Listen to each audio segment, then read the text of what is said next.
is AEW successful? Why is Tony Khan running his promotion better than Vince McMahon and Bruce Pritchard are running Monday night and Friday night? Long-term booking.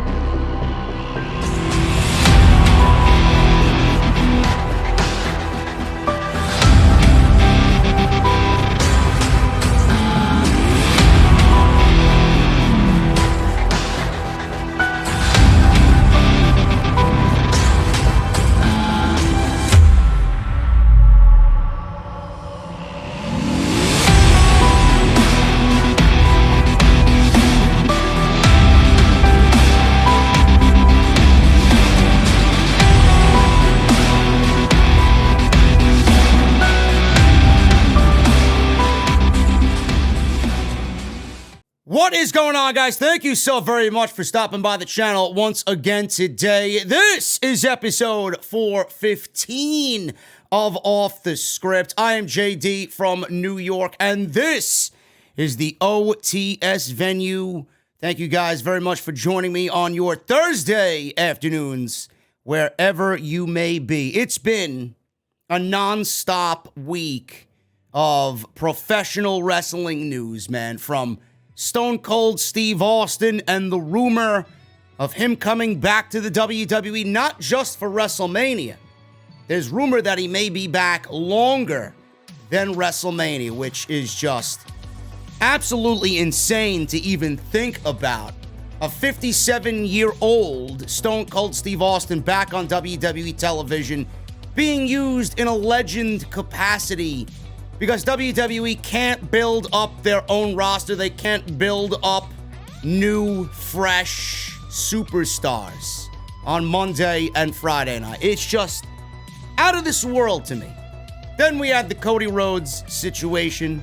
He left AEW, presumably has left AEW, on his way to WWE. We talked about Cody Rhodes and his start dates with World Wrestling Entertainment. As of this weekend, per Sports Illustrated, Cody will be at the WWE Performance Center, and he will be filming vignettes for his triumphant return to WWE. Do I believe it? I'm not even sure yet. I'm not. I think I'm one of the many people that have talked about this. I'm one of the very few people that have really dove headfirst into this Cody Rhodes situation, kind of attacking it at all angles. It is Thursday afternoon, and I still am not confident that he's going to show up. It's definitely going to be one of those situations that we're going to have to wait and see. And also, today, I got news on AJ Styles. AJ Styles wants Edge at WrestleMania. I got news on WWE Elimination Chamber. There will be twists and turns. I am very afraid of what that actually means, downright terrified about what that actually means. Backstage news on AEW plans for Buddy Murphy, aka Buddy Matthews. He's joining AEW. Where does he fit in? The newest surprise, or the latest news rather, on the latest surprise, that is WrestleMania. Who will be joining Stone Cold Steve Austin and Brock Lesnar and Ronda Rousey at the show of shows this year? What are plans for Lita following WrestleMania? NXT Stand and Deliver, that's been announced. When will that be taking place? And WWE has ended 205 Live. We got a lot to get into, guys. I appreciate you joining me on Thursday afternoon. This is episode 415. Follow me on social media at JDfromNY206. That's Twitter and Instagram. Hit that subscribe button down below. Turn on the bell for notifications. We are legitimately, as I look at my YouTube studio right now, we are 18 subscribers away from 131,000 subscribers. So make sure you guys go and hit that subscribe button, get the word out, and please let's continue the growth, the great growth of the podcast so far in this early 2022. Hit that thumbs up.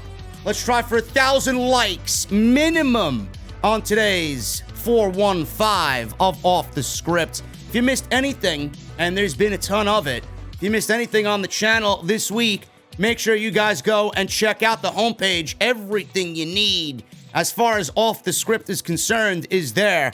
That is Monday Night Raw, NXT, AEW Dynamite, the breaking news on Cody Rhodes, which we went live for on Tuesday. I did something yesterday. I'm doing more today. Action-packed week, and we're not even close to being done yet. We got SmackDown tomorrow, Rampage tomorrow night at 7 p.m., and then Saturday afternoon, the Elimination Chamber pay-per-view, where I will be live right here on YouTube to cover it all. So make sure you guys go and check out everything if you missed anything on the channel. And today's podcast is sponsored by my great friends over at Audible, audibletrial.com/script. You guys are going to get 30 days free of their service. Yes, I said free. 30 days free of their service and one free audiobook of your choice. All you guys have to do is use our unique link. Download that audiobook. If you guys feel like Audible's not for you, you can cancel at any time. And you guys can still get to keep your audiobook for free. That is a great deal if you ask me. That's audibletrial.com/script. And I want to thank them as always for supporting the podcast right here on OTS. Gonna start small, man. Let's start at the top. Something that I'm not really sure if you guys actually care about, but I found it to be quite interesting because it's going to be a different take on reality series. Corey Graves and Carmella, as you guys know, are engaged to be married. Today, they announced an upcoming reality series that will be debuting on WWE's YouTube channel. On the latest episode of their podcast, Bear With Us, Corey Graves and Carmella announced that they have an upcoming series on the WWE YouTube channel called Corey and Carmella. We have a reality TV show coming out. We're doing this through WWE, and it's going to be Corey and Carmella. Carmella actually revealed. Corey followed up with this, and I quote, "It is in conjunction with WWE. Full story, full disclosure, as we like to do here on the show. This has been a project that's been in the works since the infancy of this podcast. It happened right away. We got contacted by our good friends now at a company called Glass Entertainment. They contacted my publicist. They saw our podcast. I don't even know where they saw it. They saw a video that we have posted on our Instagram or something. They contacted my publicist, and my publicist contacted me. They didn't even realize that we were in WWE. They had no idea." So Carmella says that the publicist was contacted, and they didn't even realize that we were in WWE. That's pretty fucking sad. It goes to show you how mainstream WWE really is when you have one of the more notable females on the roster in Carmella, and Corey Graves, who's on TV every week as their color commentator on Monday Night Raw, their flagship show, and the publicist didn't even know that they were with WWE. That's kind of pathetic, if you ask me. That's just my honest opinion. I don't know if that's true, she says. They had no idea. We brought this to WWE. We said, we have this opportunity. What do you think? Of course, with time, it just takes time to figure out how we are going to do that and go about it and how they are going to be involved. A lot of negotiation and business and stuff. We wanted it to be as authentic as possible. I don't think they call themselves a reality show anymore. It's unscripted entertainment, says Corey Graves. We shot a pilot. They took the pilot and chopped it up into 10 4-minute episodes. It's not going to be something you see on a network. It's going to be on WWE's YouTube channel. And Graves said this. It's going to drop on February 28th. I believe the entire series will be dropped. That's subject to change, obviously, with WWE. They've been unbelievable about helping us maintain our authenticity as much as we can. It's called Corey and Carmella. But for those of you who listen to us, you're going to recognize more Matt and Leah than what you see on Raw, SmackDown, or anything WWE. It's awesome to have the machine working with us to help us achieve this goal, considering this all began during the pandemic on Instagram Live because Leah and I were bored. So that is coming to the WWE YouTube channel. And all I'll say is this. I'm not really interested in reality TV at all. But if it's going to be unscripted the way that they say, and there's going to be that level of authenticity that you don't really get with a Ms. and Mrs. or Rhodes to the Top or Total Divas, Total Bellas, which those two shows were heavily scripted. Nia Jax was asked that question. How much of Total Bellas was actually scripted and how much of it was real? She said about 90% of it was scripted. I appreciate that. And I actually may tune in to see what Corey Graves and Carmella are like when they're away from the WWE machine and the WWE shows on Monday and Friday night. So that's pretty respectable and that's pretty interesting to say the least. Corey Graves and Carmella, if you guys are fans of them, that is coming on February 28th. And we have 10 4-minute episodes that will be uploaded on WWE's YouTube. I think the YouTube direction is a great way to go about it. I really do. And if it takes off, maybe it kind of leads into something a little bit more. But starting on the YouTube channel, and they're both popular individuals on the WWE roster, I like it. I think it's a good deal. AJ Styles. AJ Styles, we all can agree that we need AJ to do something a little bit more important on WWE television, especially leading into WrestleMania. He was quoted recently, and this may be one of those seeds being planted. He was quoted recently saying that he wants Edge, desperately wants Edge at WrestleMania. Styles says he would love to work with Edge. He said this in regards to this dream match at WrestleMania. He's so knowledgeable. He's a superstar. I would love to get the opportunity to get in the ring with him. There was that time when I thought there would never be an opportunity to wrestle him, and now it is here. The time is limited in which we can pull it off. Whether he or I retire first, who knows? But I want to get that match. I desperately want to get that match. I think it's the one match that most fans would enjoy. And then he was asked if Edge, or he and Edge, talked about it. He says this, and I quote, "Yes, the feeling is mutual. We just have to make it happen." I think everybody is pretty much in the same boat going into WrestleMania that Edge and AJ Styles is an absolute no-brainer for WrestleMania 38 in Dallas, Texas at AT&T Stadium. An absolute no-brainer. The one thing that stands out in that quote is whether he or I retire first, who knows? AJ's not going anywhere. He's got about 3 years left on his deal with WWE. Edge, on the other hand, I do believe, unless he's quietly re-signed and we don't know about it, I figured something like that would be in the news if it is something that he went and did. Edge is in the last year of his 3-year contract that he signed with WWE. So I don't know what his plans are after this current deal is over. I honestly think with him back, he's gotten that itch and it's not going to go away anytime soon. And to be quite honest with you guys, Edge at this stage of his career is better than half of that roster. And I think when he's on TV, it makes TV better. Not with The Miz. When he's on TV, it makes TV better. Edge is always great when he's cutting a promo. He's believable. He's legit. He brings a sense of importance to what's going on.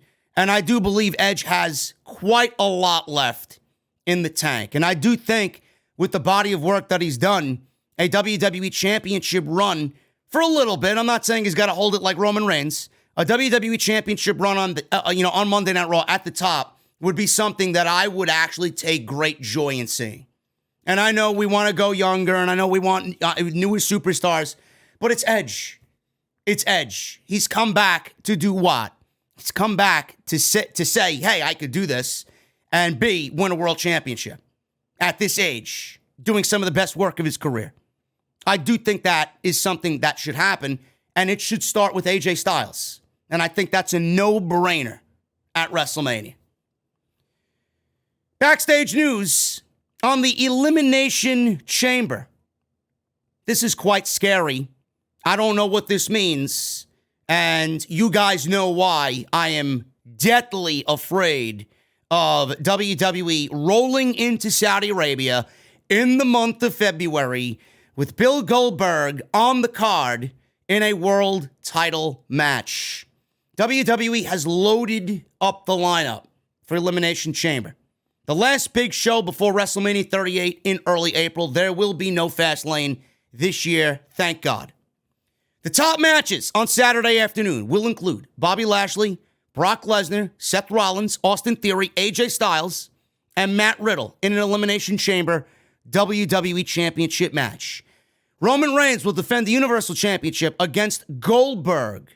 And Raw Women's Champion Becky Lynch will defend that title against Lita. There are other matches on the show, including a Women's Elimination Chamber match to see who is the number one contender to Becky Lynch at WrestleMania 38.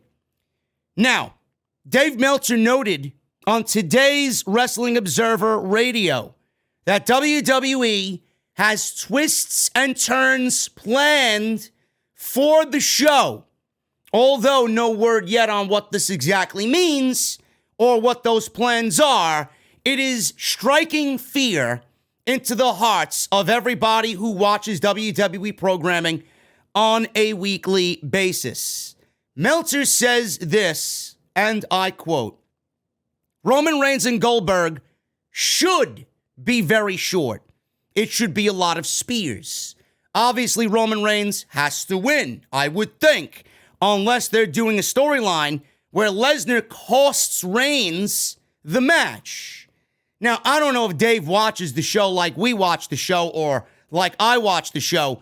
They're not going to have Lesnar go out there, claim that he will win the WWE Championship and then challenge for the Universal Championship at WrestleMania against Roman Reigns, making it a title versus title match, only to have him cost Roman and ruin the match, the very match that he wants in the main event of WrestleMania. It doesn't make sense, but there's always a possibility of that being the case. It's February, it's Saudi, and Goldberg likes to bury in Saudi Arabia. Then Bill would defend the title, I'm assuming, at Mania. Nobody wants to see that. I don't know. I mean, it's possible. There are twists and turns. I was told twists and turns coming on this show, so I don't know what those would be. I know that there would be a push to do title versus title, which means Brock wins the chamber and Roman beats Goldberg. I think most people kind of are expecting that. For Brock to lose in the chamber, I mean, I don't know how you beat him because, again, it's like they haven't done a lot of interference in Chambers matches. I suppose you could do it this time, but it would have to take that in order to beat Lesnar. I don't see someone scoring a pinfall on Brock Lesnar. It makes no sense at all to do that building up Mania because the whole idea of Mania has been to maximize Roman Reigns and maximize Lesnar and make them two of the biggest stars and protect them completely for the main event. End quote. Now, Lesnar did drop the title to Bobby Lashley at the Royal Rumble, but this was due to interference by Roman Reigns. Meltzer added that there are a lot of different ways that they could go. Now, they did drop this tease of title versus title. Lesnar wants the match with Reigns to be title versus title main event at WrestleMania. Why would it be a twist and turn away from that? Now, Reigns cost Lesnar the championship at the Royal Rumble against Lashley. Reigns, again, can't do that here. It's an Elimination Chamber. Nobody's getting in the cage unless WWE weasels their way when someone is eliminated and the cage is open and then someone else from the outside gets in there. We've seen that done a couple of times before in the past. But the only other twist and turn I could see here are two things, and none of them really regard or involve Lesnar. Goldberg is the first thing that comes to mind. Would WWE actually take the idea proposed by Bully Ray on Busted Open Radio and have Bill Goldberg beat Roman Reigns for the Universal Championship, only to do a rematch on Friday Night SmackDown the following week where Reigns would win the championship, and then they get two Bill Goldberg and Roman Reigns matches out of this nothing feud, one on pay-per-view and one to boast about SmackDown and the ratings on Friday night? I hope to God that isn't an idea. What sense would that make? It's like you take all these weeks and months of Roman Reigns being the Universal Champion to stop the reign, to give it to Goldberg, to simply put it back on Reigns on the road to WrestleMania to give people unexpected twists and turns. No, the reign should not stop. The reign should not stop at all for Roman Reigns, and Goldberg certainly shouldn't be winning titles anymore for the duration of however long his career is going to be a thing. It should not be the case. I think that is the most ridiculous thing that I've ever heard. It actually harms Roman Reigns if you go and do that option. It harms the Universal title. It wastes our time. And it doesn't really do anything at all but show WWE is desperate for any type of interest. You might as well just stick to the fucking plan and go forward with the plan. And the plan is Roman Reigns and Brock Lesnar. Just give Lesnar the goddamn fucking title again and have him drop it to Roman at WrestleMania and have Roman become a two-time champion. I don't think that makes any sense at all to have Goldberg win the championship only for Reigns to win it back 5 days, 7 days later, whatever the case may be, on SmackDown. The other twist and turn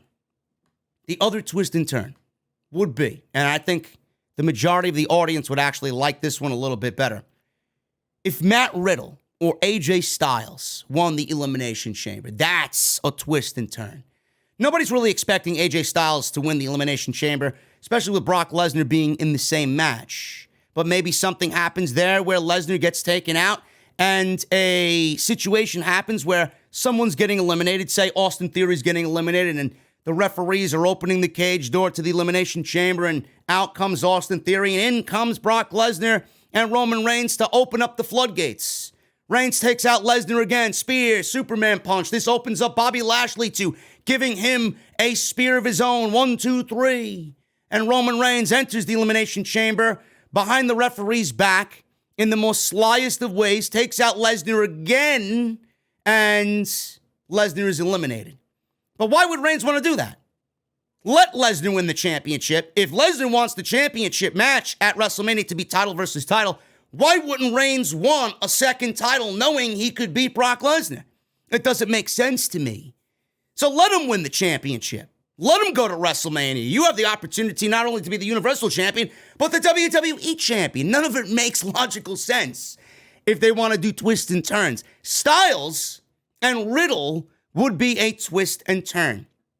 We started to get the seeds planted about Randy Orton and Matt Riddle splitting away from RK Bro. So Randy Orton was on Monday night. He was interviewed by Kevin Patrick, and he said, I'm going to show Seth Rollins the 3 most dangerous letters in all WWE.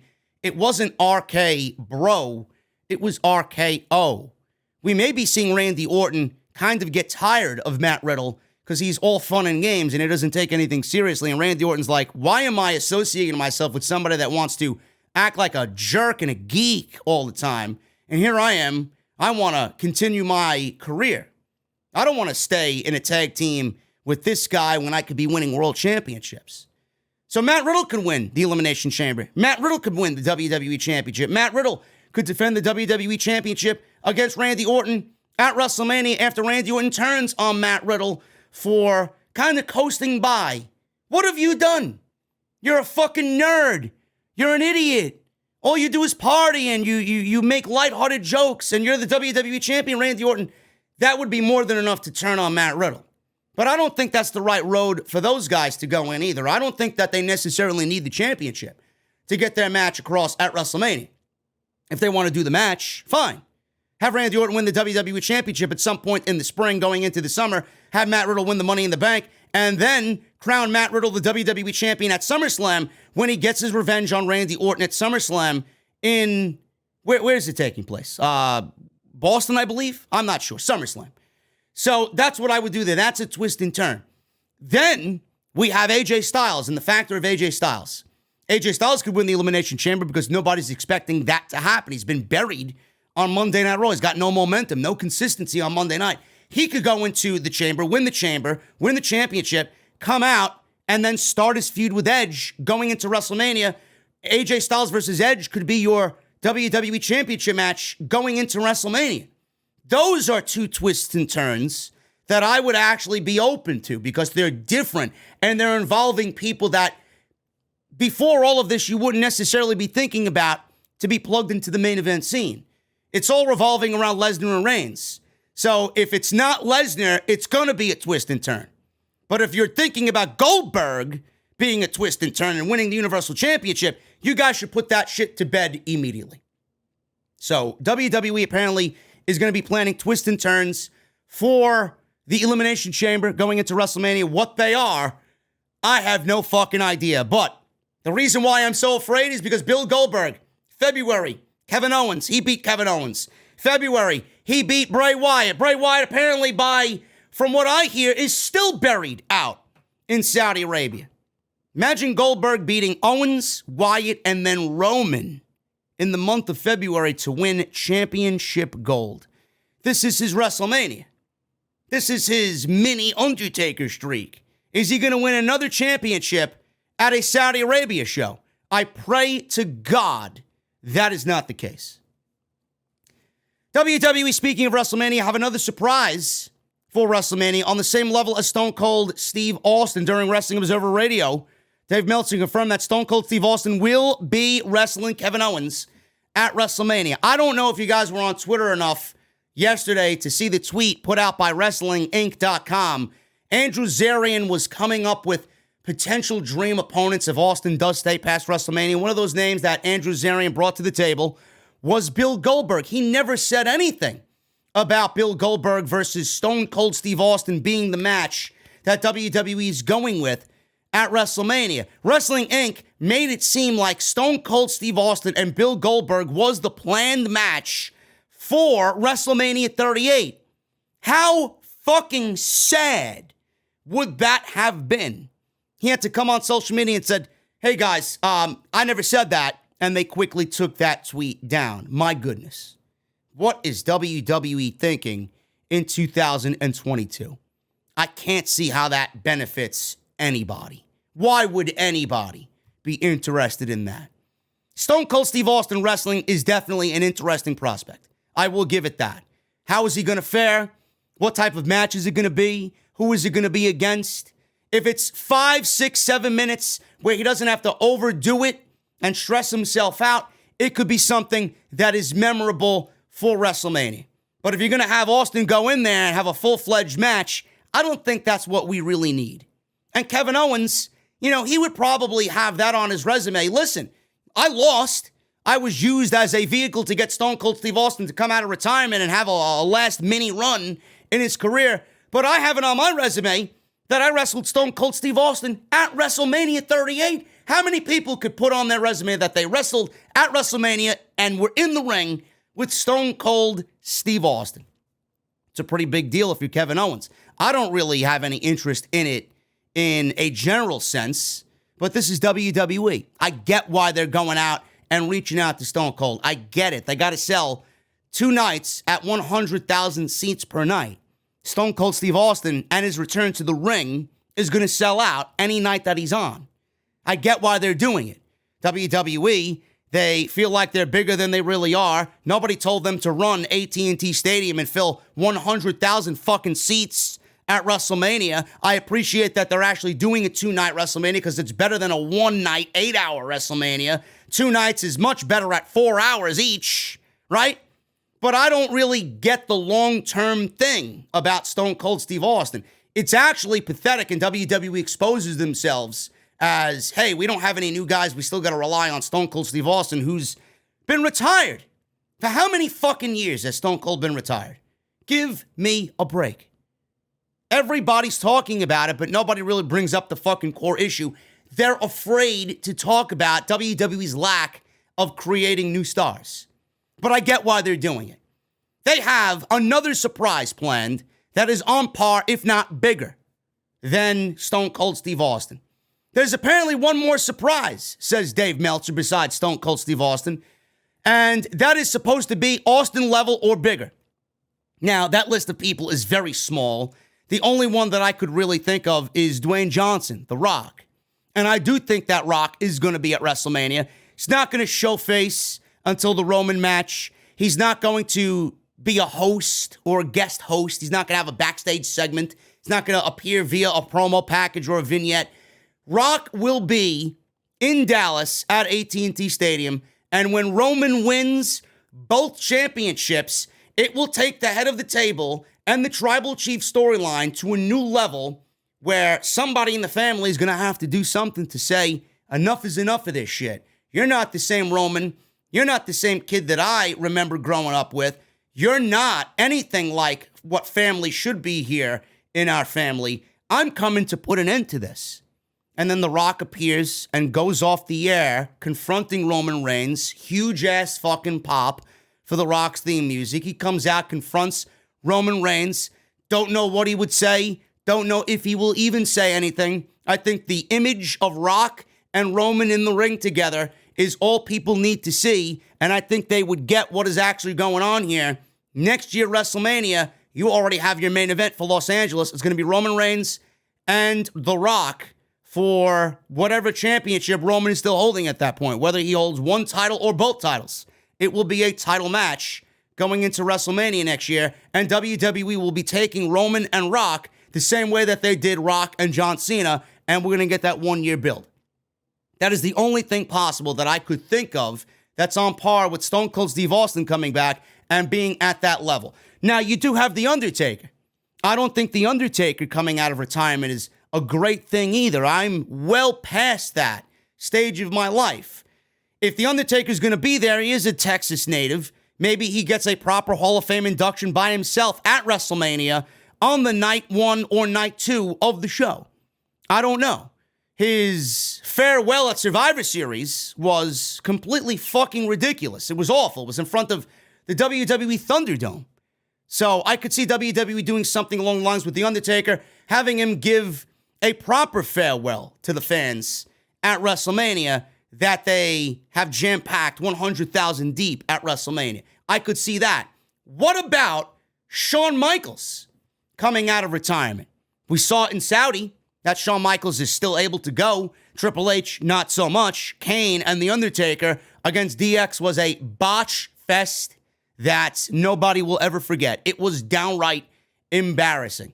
Triple H got injured. He needed surgery after that match. It was just fucking awful. Shawn Michaels carried that entire match. Shawn Michaels was still capable of doing Shawn Michaels things in that match and was the only one that I could realistically say he still has some of it.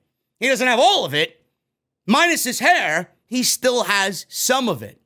Maybe Shawn Michaels comes out of retirement. Maybe we get Shawn Michaels versus AJ Styles. That was rumored all those years ago. Maybe. That would be on the level of Stone Cold Steve Austin. Do I see that happening? No.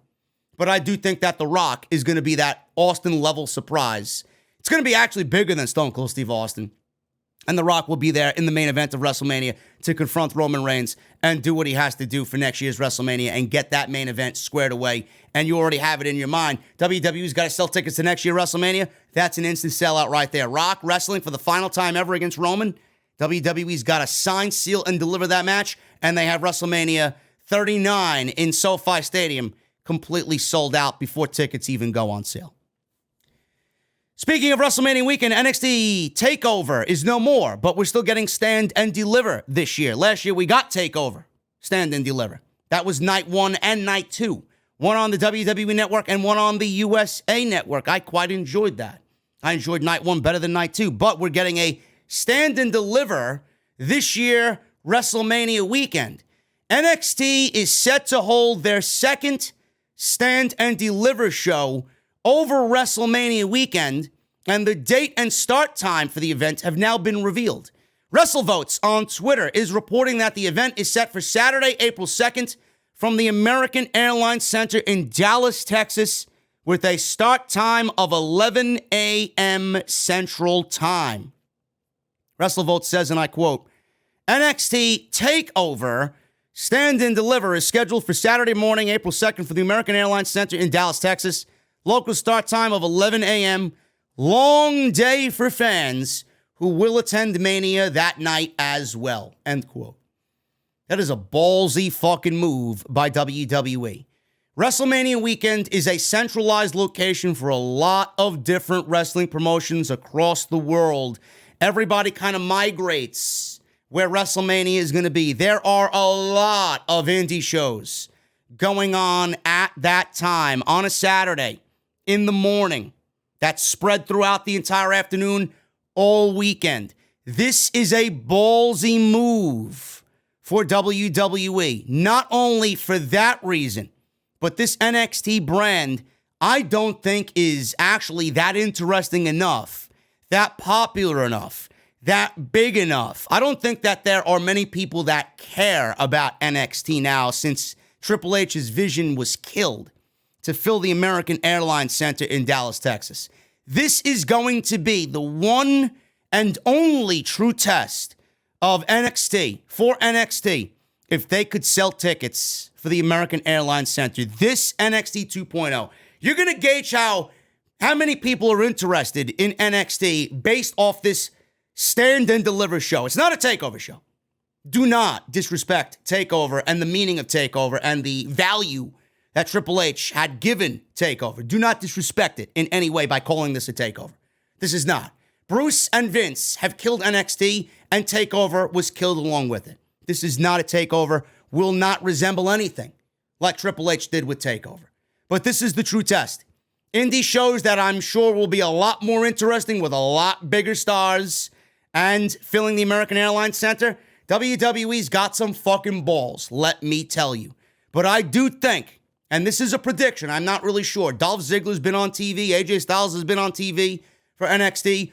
Who else is going to show face on NXT leading to Stand and Deliver? They're going to need main roster talent on this show. They're not selling this show out with Braun Breaker and Tony D'Angelo and fucking the Creed brothers, MSK. They're not selling that show out. I can almost guarantee you that Braun Breaker versus Walter is going to be the NXT Championship match for TakeOver, or Stand. I'm calling it TakeOver because I miss fucking TakeOver. Walter versus Braun Breaker is going to be the main event for Stand and Deliver. That's my prediction. That's what we've seen as of Tuesday on television. Walter wants the NXT Championship. I could see Walter winning the NXT Championship and Braun Breaker going to the main roster. I could see that absolutely happening. I could also see Walter going to the main roster, which I actually would prefer, but I don't really trust, and I think that is a disaster waiting to happen. But I could see that match headlining Stand and Deliver for the NXT title. There needs to be, or there is most certainly going to be, main roster talent on this show to help sell tickets and help make it feel like a big deal compared to everything else that's going on during the morning hours of WrestleMania weekend, where other shows are absolutely going to be more important and a little bit more special. You got to entice fans to come somehow. Is it going to work? I don't think anything WWE is going to do is going to work.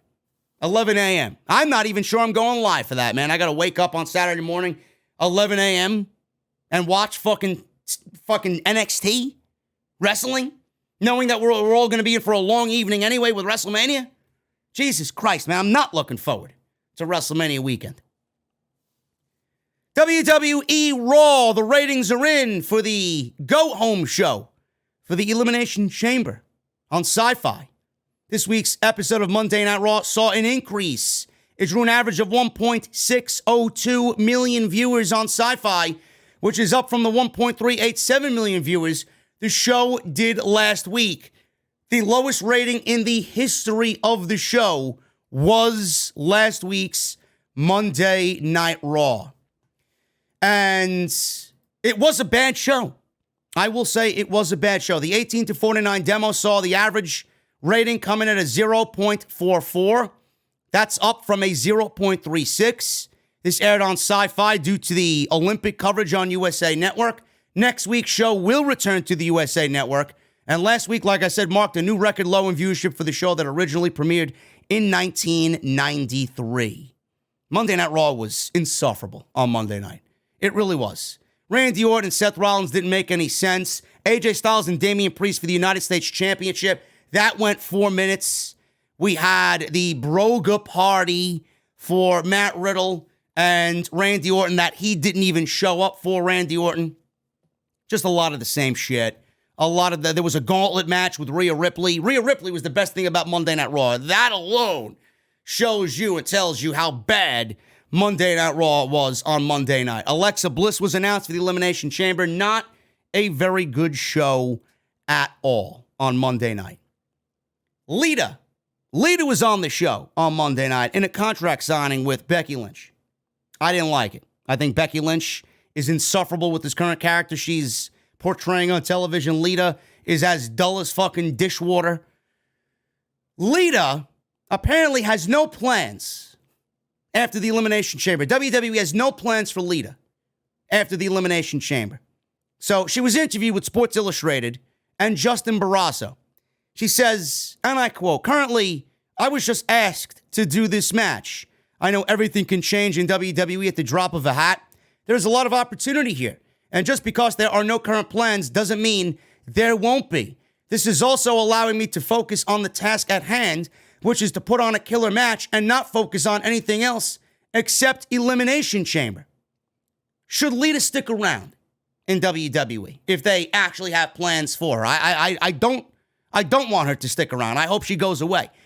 Having Lita on Monday Night Raw and in the women's division, it's just like Stone Cold Steve Austin coming back. It's not really focusing on the new stars, and it shows a heavy reliance on the old stars because WWE fails to create, fails to trust any of the current talent on the show. That is a major problem. But if she was to stick around, she said she would love to work with Rhea Ripley. The roster is so deep, she says. There are limitless dream matches, which is false, on the roster right now. Rhea Ripley is one of them. She is so young, but she's already so powerful and grounded. It would be an honor to work with her, end quote. Since 2006, when she retired as a full-time star, Lita has worked a few multi-woman matches, even faced Heath Slater in a no-DQ match in 2012. Lita and Lynch came about last minute because WWE has everybody else in the Elimination Chamber, and that left Becky Lynch with no opponent at the Elimination Chamber in Saturday. They needed a bigger name to go up against Becky on the road to WrestleMania with this show taking place in Saudi Arabia. It's a dream match to some. It's not a dream match to me, and it's a very predictable one at that. Becky Lynch wins. She goes on to wrestle Bianca Belair at WrestleMania, and then they tie up all those loose ends there with Bianca winning the championship, which I will talk about at a later time because I don't necessarily think Bianca's going to be any more over after beating Becky Lynch than she was last year, beating Sasha Banks in a match that was much more important than anything she could possibly do or create with Becky Lynch. Lita has no plans, and I'm not surprised by that. WWE has no plans for anybody. Never mind a returning Lita. 205 Live. No more. It is dead. WWE has finally killed 205 Live. NXT Level Up is beginning on Peacock. PW Insider is reporting that 205 Live is finished. It was first reported a few weeks ago by Dave Meltzer that there was talk of ending the brand, and it appears to be happening now. PWI noted that the decision to end the show happened earlier this week, but had been in the works for some time. The writing was on the wall when they began including wrestlers that were well over the 205-pound limit, like Odyssey Jones of NXT. They started to include a bunch of ladies' matches, a bunch of women's matches on the show. That's not really cruiserweight division. In place of 205 Live, WWE is now presenting NXT Level Up. NXT's been long rumored to have a second show. This is it. So we have NXT 2.0 on Tuesday night, and then NXT Level Up on Friday nights at 10 p.m. These people are mentally ill. What else is happening on Friday night at 10 p.m.?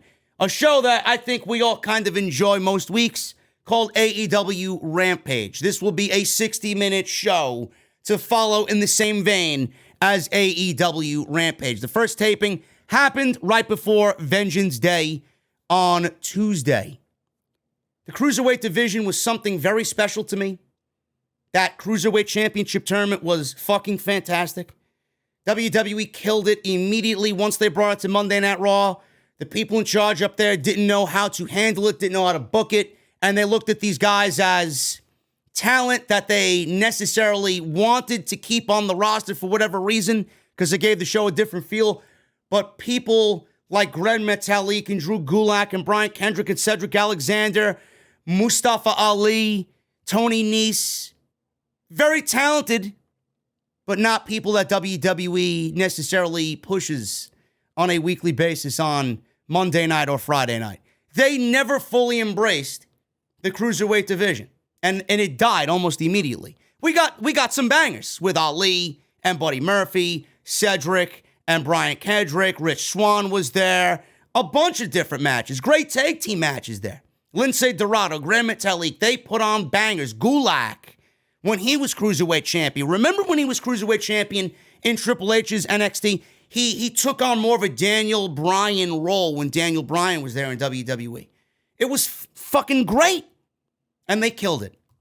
They absolutely killed it. Never really done anything with the Cruiserweight Championship. It was always delegated to the fucking pre-show during all these pay-per-views. They never fully embraced it. And then when we see it now, there was new Cruiserweight division with Roderick Strong as his champion. He was wrestling guys over the 205-pound weight limit. Joe Gacy was one of his most recent opponents. Then they put him in the ring with Carmelo Hayes in a unification match, and had Carmelo Hayes beat Roderick Strong, have the veteran put over the youngster, and they actively killed the Cruiserweight division and the Cruiserweight title. Triple H had to take it back from the main roster and made it an exclusive brand for NXT. We got Angel Garza, we got Cameron Grimes, we got Leo Rush doing things with the Cruiserweight Championship that we all loved. He was putting on bangers with Angel Garza. And it's dead. It's absolutely dead. That Cruiserweight Classic is one of WWE's finest productions. I loved everything about that. So much memory coming out of that. That Cedric Kota Ibushi match. Fucking Brian Kendrick and the story he told. Rich Swann and the story that he was telling on his way back after having both his mother and father pass away. Tommaso Ciampa and Johnny Gargano started their entire deal there. Mauro Ranallo and Daniel Bryan on commentary. Full Sail University and the energy of Full Sail University. Please sign Cedric because of the match he had with Kota Ibushi. How did they fuck it up? How did they fuck it up? It's so unreal to me. And now, cruiserweights in WWE once again dead, never to return. 205 Live Dead NXT Level Up premieres tomorrow night, 10 p.m.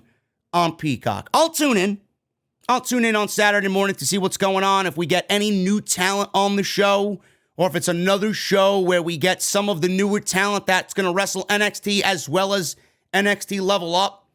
I don't know. I have no idea what the show is going to be, who's going to be on it, what the commentary team's going to be, what the color scheme's going to look like. No idea. I guess we'll find out on Friday night. Moving on here, man. We got AEW Dynamite. The ratings are in, and it draws the lowest total viewership and key demo since December. Dynamite did not do well in the ratings this week. 869,000 live viewers. That is down from the 1.12 million viewers the show did last week. In the 18 to 49 demo, the show did a 0.31 rating. And that is down from a 0.41 rating. This is the lowest total viewership and key demo rating since December 1st. Dynamite ranked number 3 in the top 150 shows on cable for the night. That is down from number 1, which they did last week. And that's not a good rating for what I thought was an excellent show. And we're getting a great card for Revolution. I don't know what's happening on TV. It's so up and down. One week it'll do 1 million. Then it'll do something like 869. Then it'll be 970. I don't know what was happening on TV on Wednesday night, but everybody on social media that fucking hates AEW is probably throwing a fucking parade. AEW's dead. AEW's dying. Tony Khan is actively killing the promotion. Cody Rhodes is joining the winning team. Look at what he's done with his departure. He's actively killed AEW. I hear it now. I hear it now. The ratings don't really mean much to me. They don't. They fluctuate all the time. I don't really gauge anything on ratings. I gauge by what I watch. The ratings are just a number. Dynamite was great last night. Monday Night Raw usually sucks most weeks. Friday Night SmackDown sucks. It's the worst wrestling show ever. It's the worst wrestling show in all of the land right now. It's worse than Raw, believe it or not. That doesn't deserve a 2-2 or a 2-3 on Friday night. Where are those people, and what the fuck are they doing? The ratings mean nothing to me. Dynamite was great. Revolution is being set up as an absolute fucking top-to-bottom banger for AEW. Just enjoy the fucking show. Seriously, just enjoy the show. Raw sucks. SmackDown sucks. Dynamite, for the most part, is very good on a weekly basis. It's not the perfect show, but that's the way I see it. I enjoy pro wrestling on Wednesday nights. I do not enjoy pro wrestling on Monday or Friday nights where my intelligence is insulted, and I'm very excited about Revolution on March 6th. We got some AEW news here. Kenny Omega's contract. There is news about Kenny Omega's contract being that Cody Rhodes is now jumping ship, quote-unquote, to WWE. Everybody's talking about who else in the Elites got contracts up. The Bucks just signed through 2024. Jim Ross has a contract that's coming up relatively soon. Chris Jericho just signed an extension through 2024. Kenny Omega's contract situation, now that Cody Rhodes is making headlines everywhere about his contract and departure to WWE. In the latest edition of the Wrestling Observer, Dave Meltzer discussed rumors that WWE was looking to sign one of the founding members of AEW, stating Cody Rhodes would be the only name available. Meltzer noted that Kenny Omega's current contract is set to expire on February 1st, 2023. So legitimately less than a year for Kenny Omega. I don't think Kenny Omega's going anywhere. For everybody that says, oh, Kenny Omega's going to be the next one to jump. No, he's not. Kenny Omega, he is more than just a paycheck. He's more than just a name. He takes incredible pride in his work. And if he's not going to be able to work the way that he wants, why would he go somewhere where they would not give him the foundation and the canvas to work like he usually works and work the way he wants? Tony Khan is not going to take that canvas away from him. Tony Khan's going to give him the paintbrushes in the paint and let him go out there and do what he wants. Kenny Omega's not going anywhere. It should not even be a discussion right now as far as what's going on with Kenny Omega and AEW. It would be ridiculous for Kenny Omega to join WWE. I just don't see it. I just don't see it. Jim Ross, he's got another one with the contract coming up. Ross signed a 3-year deal in April of 2019 when he joined AEW to serve as an announcer and senior advisor. Since then, he's called pay-per-view events and the majority of Dynamite episodes alongside Tony Schiavone and Excalibur. Ross confirmed in an interview recently that his contract is slated to expire in April. AEW is a really cool spot, says Jim Ross, especially a guy like me. My contract is up soon. I'm not looking to go anywhere, but nonetheless, I'm 70 years old. I have to be realistic at some point in my crazy-ass life. I haven't been. My late wife would say, amen to that. Here's a character. I'm loving what I'm doing. It's still fun for me. As long as you keep that element in the place of work, you're all right and doing good. End quote. I love JR. I do. And as long as he's happy and still happy doing what he's doing, let's keep him. I don't think Jim Ross should be the voice of AEW anymore. I don't. I think Jim Ross should be brought back for pay-per-views only. I think AEW should go out and sign Mauro Ranallo and bring Mauro in and make Mauro the voice of AEW Dynamite. I think we need to start shifting towards the commentary team, and Excalibur is fantastic at what he does. I think he's, I don't want to sound negative about this, but I think Excalibur sometimes sounds a little too markish. Tony Schiavone's great. He's got that voice that just resonates with you. It just brings back a sense of nostalgia. It's a powerful voice in Tony Schiavone. I love Tony. Excalibur sounds a little bit too markish for me sometimes. Knowledgeable as fuck, but he sounds a little too over the top sometimes. Bring in Mauro. Have Mauro be the guy and have everybody else feed off Mauro, man. I would absolutely fucking jump over the moon if AEW brought in Mauro Ranallo. Mauro actually called the Kenny Omega and Rich Swann match last year, and I was all over it. The reason why I ordered that pay-per-view to watch Kenny and Rich Swann fight, AEW title versus Impact title, it was because of Mauro. I ordered that pay-per-view to hear Mauro call a Kenny Omega match, just to get a glimpse of what he would do and what he would bring to the table on AEW television. I love JR, but it may be time for him to go. Sign him and have him do pay-per-views. I don't think Jim Ross needs to do weekly television every single week. Go out and enjoy your life. Come back during the pay-per-views and make him a special attraction. AEW's got a pay-per-view. Jim Ross is going to be there on the commentary team. Buddy Matthews. Buddy Matthews is the latest in signings for AEW. During today's Wrestling Observer Radio, Dave Meltzer talked about the possibility and the plans of Buddy Matthews coming in to AEW, which appears for him to be joining the House of Black. Now, if you guys missed Dynamite last night, the House of Black cut a vignette, and Malachi was playing cards, tarot cards. Brody Lee was at the table with him. Malachi was talking about whatever he was talking about. There was a knock on the door, and Brody Lee said, "Are we expecting anybody?" And Malachi said, or Brody King. I said Brody Lee. Brody King said, "Are we expecting anybody?" And Malachi said, "Yes, history." And then you see the silhouette of somebody that looked vague, but I knew who it was. It was Buddy Matthews. You've seen the outline of his trademark beard, and I knew immediately that it was him. I didn't know he was on his way in. I didn't know that there was any interest in Buddy Matthews, but he is going to be joining AEW, and apparently it's been in the works since January for Buddy Matthews to join AEW. I think this is a great signing. Buddy Matthews is absolutely undervalued and underappreciated, underutilized in WWE. Him coming to AEW, the bangers that he could have with anybody, man, is fucking, a list is mile long. It's crazy. Put him in the ring with Bryan. Put him in the ring with Cole. Put him in the ring with Pac, Lucha Brothers. It's crazy.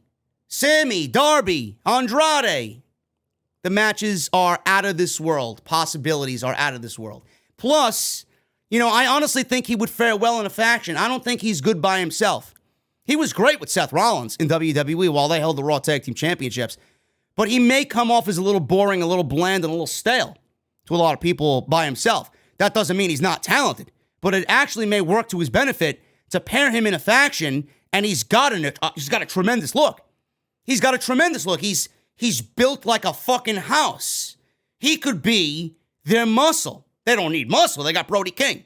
They don't need muscle. They got Malachi Black. But he could be that silent, deadly assassin type because he's got that look. He's got that personality. I think this is a great fit. I really do. Meltzer even said he's a talented guy, but he's had his shortcomings. Honestly, a group for Buddy Matthews, I think, would bring out the best of him.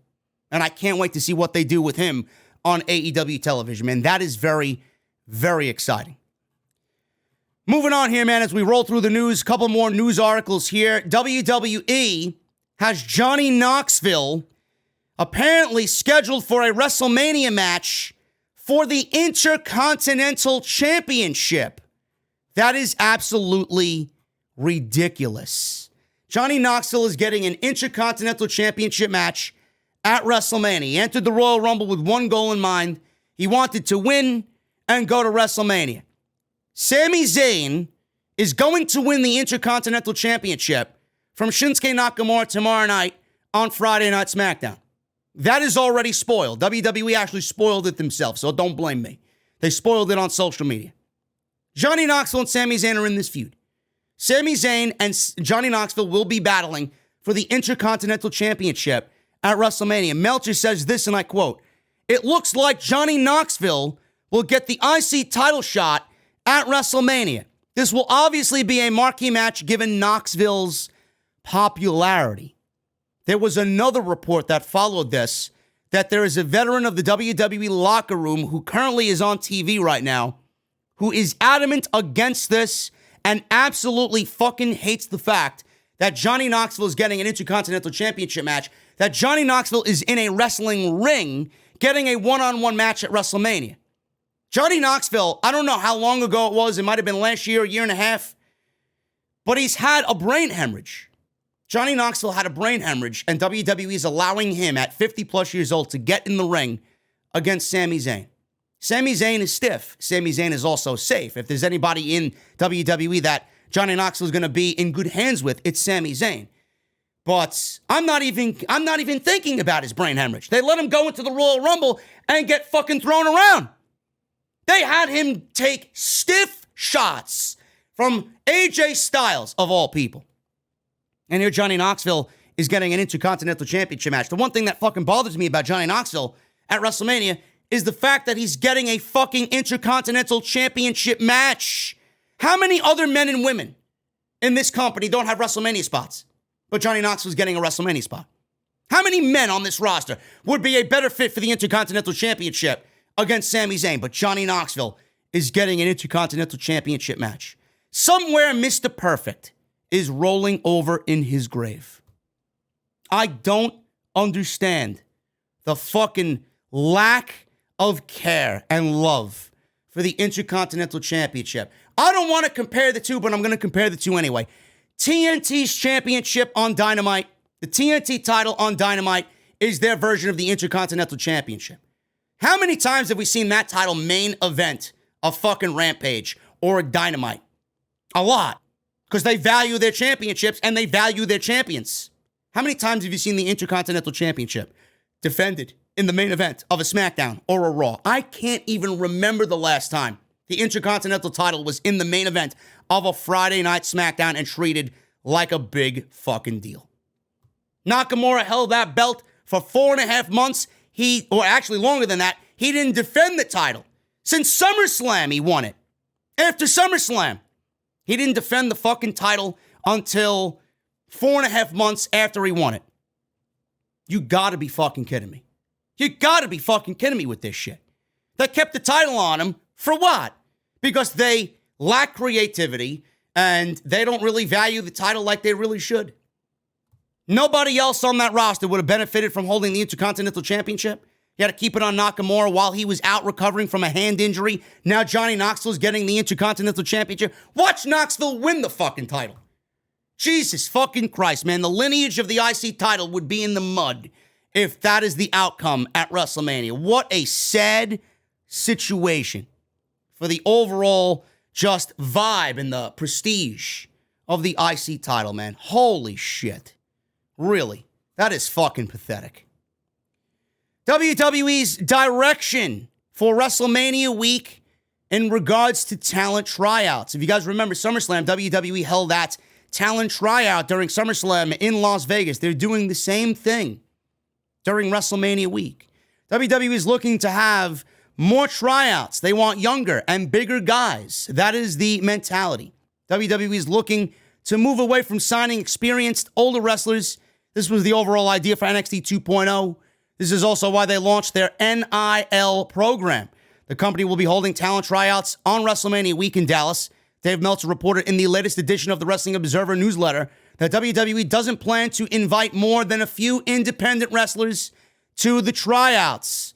Meltzer wrote, and I quote, "This week's doctrine on new talent is more and more wanting to train athletes who are starting from scratch or almost from scratch," which we've discussed in depth about what WWE's mentality is. They don't want somebody like Jonathan Gresham.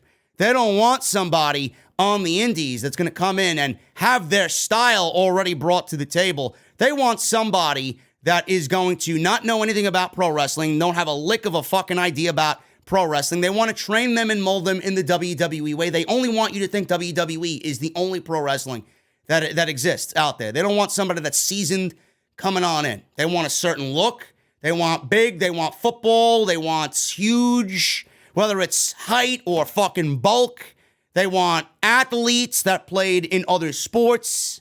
They don't want pro wrestlers who were built from the ground up and pro wrestling is all they know. Pro wrestling is the only talent that they have. They don't want that. They want somebody that they could mold and brainwash in the WWE way of life.